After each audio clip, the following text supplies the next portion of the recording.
এই ইচ্ছে তোদের কোনোদিনই পূরণ হবে না। বরাবরের মতো আমি এবারও পুকুরটাকে রক্ষা করব। এখন যদি 1 প্লেট ভাত পেতাম। আরে এটা কি হলো? আমি বললাম আর খাবার সামনে চলে আসলো। এটা তো সত্যি জাদুর পুকুর। দেখি একটু তরকারি চেয়ে দেখি তো। পুকুর, আমাকে ভাতের সাথে একটু তরকারি দাও।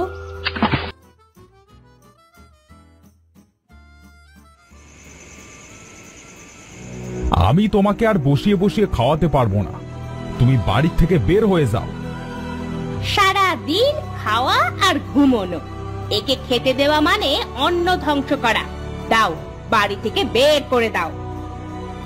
আমি আমার বাড়ি থেকে কোথাও যাব না, এটা আমার বাড়ি। তোমাকে তো যেতেই হবে, না গেলে ঘাড় ধরে বের করে দেব। হ্যাঁ রে, তুই আমার সন্তান, তোকে আমি গর্ভে ধারণ করেছি, আর তুই কিনা আমাকে বাড়ি থেকে বের করে দিচ্ছিস।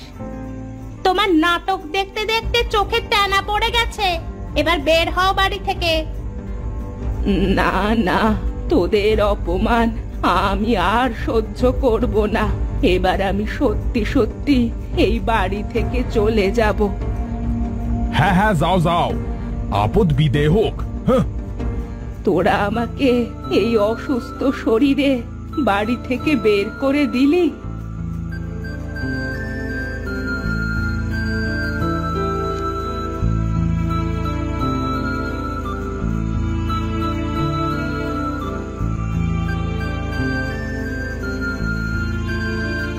জানি না কি দোষ করেছি, নিজের পেটের ছেলেই কিনা বিনা দোষে নিজের বাড়ি থেকে বের করে দিল। এখন আমি কোথায় যাব, কি খাবো?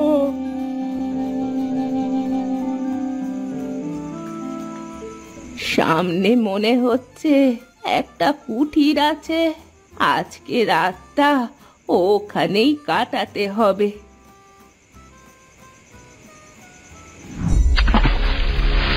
একে তো মাজার ব্যথায় হাঁটতে পারি না, তার উপরে পড়ে গেলাম, আজ মনে হয় মরেই যাব। আরে মনে হচ্ছে আমার গায়ে সব ব্যথা কেমন উধাও হয়ে গেছে। আমি তো আগের মতো সোজা হয়ে দাঁড়াতে পারছি। মনে হচ্ছে এই পুকুরে জাদু আছে।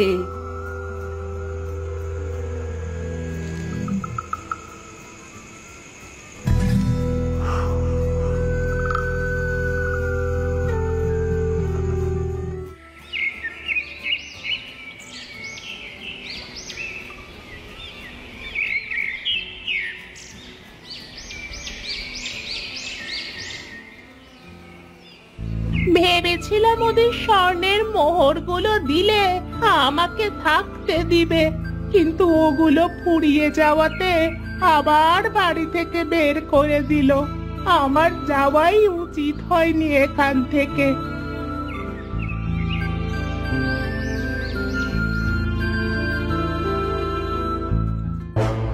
হে কি, কে তুই?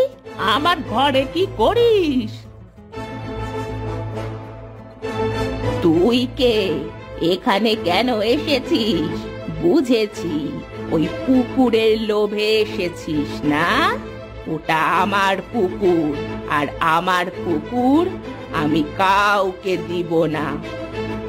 আমি কয়দিন বাড়ির বাইরে গেছি, এর মধ্যে আমার পুকুর ঘর সব দখল করেছিস? শয়তান বুড়ি! আমি না, তুই শয়তান বুড়ি। এই ঘর, ওই পুকুর সব আমার। দেখ, ভালো হবে না কিন্তু। আমার ঘর থেকে দূর হ তুই। তোর কাছে কি প্রমাণ আছে যে এটা তোর পুকুর? এটা আমার পুকুর। বেশ ভালো কথা, আজকে পূর্ণিমার রাত, সন্ধ্যা তো হতে চললো, দেখি রাতে তুই কিভাবে বাঁচতে পারিস। আমার পুকুর আমি কাউরে দিব না। কোথা থেকে উড়ে এসে জুড়ে বসেছে, এটা নাকি তার পুকুর। এই জাদুকরি পুকুর শুধুই আমার।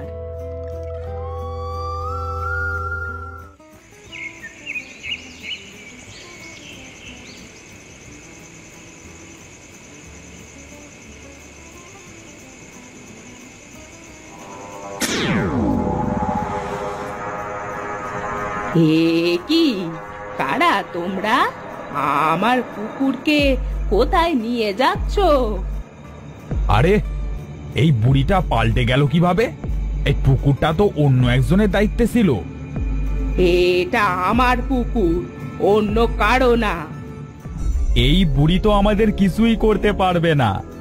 এবার আমরা পুকুরটা উঠিয়ে সেই ঝিনুক নিয়ে মহা শক্তিশালী হয়ে যাব। সেই ইচ্ছে তোদের কোনোদিনই পূরণ হবে না। বরাবরের মতো আমি এবারও পুকুরটাকে রক্ষা করব। জলদি ওকে আটকাও। সীমানা দেওয়া হয়ে গেলে এবারও আমরা পুকুরটাকে নিতে পারবো না। কি হচ্ছে সব? আমি তো কিছুই বুঝতে পারছি না। তুমি পুকুর বাঁচাতে চাইলে এই সাদা গুঁড়ো পুকুরের চারপাশে ছিটাও, নয়তো ওরা পুকুর উঠিয়ে নিয়ে চলে যাবে। এতদিন এক বুড়ির কারণে পুকুর নিতে পারিনি, এখন তো আরো একটা চলে এসেছে। এদেরকে কিভাবে আটকাবো রে বাবা? ওই সাদা গুঁড়ো আমাদের গায়ে লাগলে তো আমরা ধ্বংস হয়ে যাব। আর পুকুরের চারিদিকে সেটানো শেষ হলে পুকুরও নিতে পারবো না। এদেরকে শেষ করে ফেলো। এভাবে বছরের পর বছর আর অপেক্ষা করা যায় না। হয়তো সামনের বার আস্তে আস্তে রাক্ষসটা এসে সেই ঝিনুকটা নিয়ে নেবে, তার সন্তানকে রক্ষা করে ফেলবে। তুমি তাড়াতাড়ি ওই পুকুরে লাফ দাও, নয়তো তোমাকে মেরে ফেলবে। আমি কি করেছি? আমাকে কেন মারবে? যা বলছি তাই করো, নয়তো এই জাদুকরি তরোয়াল দিয়ে ওই শয়তান তোমাকে শেষ করে দিবে।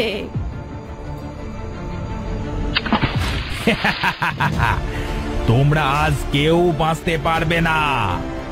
আজ তোমাদের শেষ দিন। পুকুর তো গেলই, এরাও হাতছাড়া হয়ে গেল। তোদের আমি শেষ করেই ছাড়ব। আমরা আবার আসব।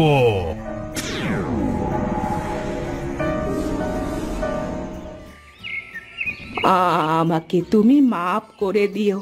আমি সত্যি বুঝতে পারিনি যে এটা সত্যি সত্যি তোমার পুকুর, তোমার বাড়ি। এটা আমারও পুকুর না, এটা এক রাক্ষসের পুকুর। সে আমার কাছে এটা আমানত রেখে গেছে। সে কি বলছো? তাহলে তুমি এটা ছেড়ে কোথায় গিয়েছিলে?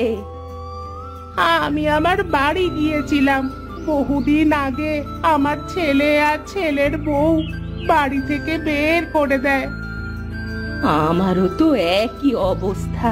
তা তুমি আবার বাড়ি গিয়েছিলে কেন? আমি পুকুর থেকে অনেক মূল্যবান সম্পদ পেয়েছি।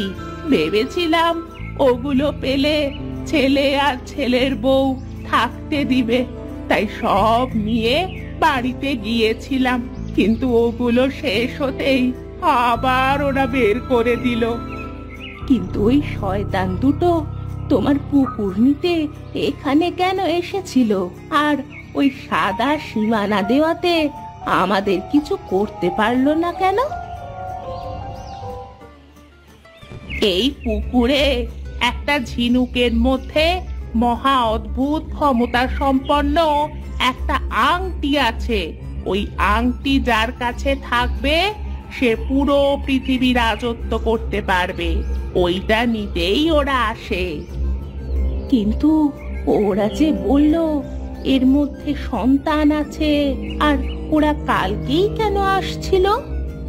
রাক্ষসের সন্তানের মরণ ব্যাধি হওয়াতে ওই আংটির সাথে ঝিনুকের মধ্যে এই পুকুরে ঘুম পাড়িয়ে রাখা হয়েছে।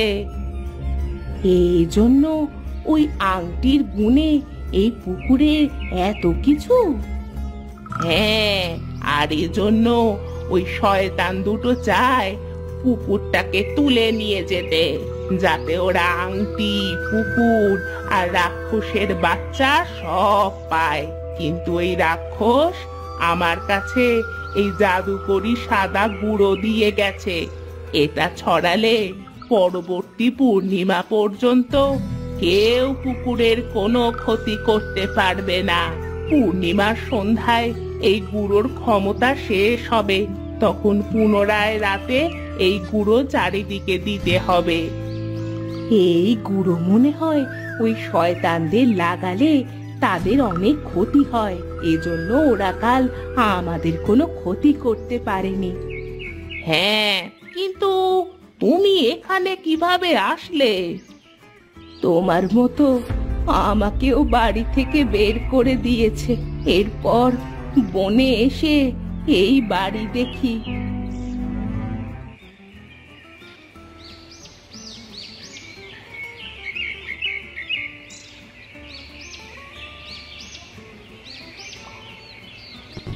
আমার গাটা কেমন ম্যাজ ম্যাজ করছে। এই পুকুর থেকে একটা ডুব দিয়ে নি, তাহলে কালকের মতো আবার শক্তি ফিরে পাবো।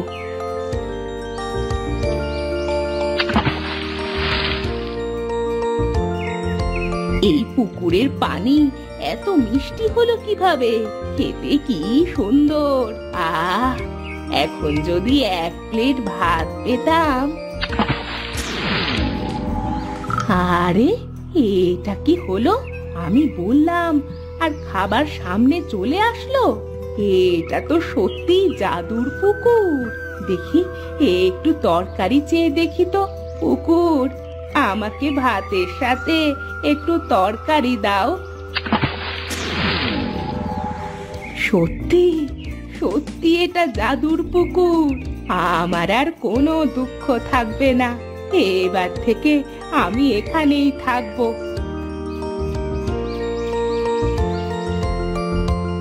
এবার থেকে আমি এখানেই থাকবো। আমার আর কোনো দুঃখ থাকবে না। আজ থেকে এই জাদুকরি পুকুর আমার। আমি বুঝতে পারিনি এসব তোমার। আমাকে ক্ষমা করে দিও। আমি আজই চলে যাচ্ছি। না বোন, আমিও দুঃখী, তুমিও দুঃখী। আজ থেকে এই পুকুর আমাদের দুজনেরই। আমাদের দুই বুড়ির এক পুকুর। মিনি, তোমাকে অনেক ধন্যবাদ। তুমি আমার সন্তান সহ আংটিটাকে রক্ষা করতে পেরেছো। আজ আমার সাথে আমার বোনও পুকুরটাকে রক্ষা করেছে। আজ আমার সন্তানের সুস্থ হওয়ার দিন। সে আজ মুক্ত হবে।